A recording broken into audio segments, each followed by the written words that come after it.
बिस्मिल्लाहिर्रहमानिर्रहीम। अस्सलाम वालेकुम। कामरान मलिक एक नई वीडियो के साथ हाज़िर हूँ। बहुत से काश्तकार जो कि जनवरी में मकई काश्त कर रहे हैं, उनके जो है वो मैसेज आ रहे हैं कि जी सही उगाव नहीं हुआ, उगाव मुतासर हो रहा है। तो हमें कौन सी जो है वो हिकमत अमली इख्तियार करनी चाहिए। जिन काश्तकार हजरात ने काश्त कर ली है, उनको चाहिए कि काश्त के 6 से 8 दिन पर एक हल्का पानी दोबारा लगाएं, ताकि आपकी जो जर्मिनेशन है उसका फ़ेज़ मुकम्मल हो सके। और जो काश्तकार नए हैं जिन्होंने अभी काश्त करनी है, सबसे पहली बात ये ज़हन में रखें कि जब आपने मकई की फसल का चोपा लगाना है, आपकी ज़मीन जो है वो मुकम्मल तौर पर खुश्क होनी चाहिए।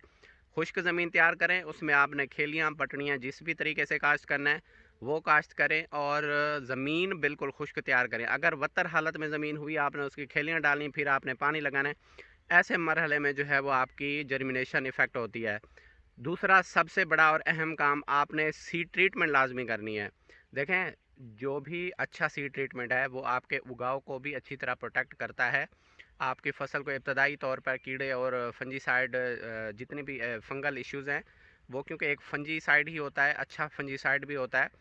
तो ये आपको जो है बिजाई के वक्त आपने ये जहन में रखना है कि सबसे पहला काम आपने सीड ट्रीटमेंट करनी है। सीड ट्रीटमेंट लगा हुआ बीज इस्तेमाल करें, खुश्क ज़मीन तैयार करें। इसके अलावा अच्छी खादों का इस्तेमाल करें, क्योंकि खादें जो है वो आपके ज़मीन के टेम्परेचर को थोड़ा सा बढ़ाती हैं। ऊपर टेम्परेचर कम है तो ज़मीन में एवरेज टेम्परेचर अच्छा होने से आपकी जर्मिनेशन इंशाल्लाह अच्छी होगी।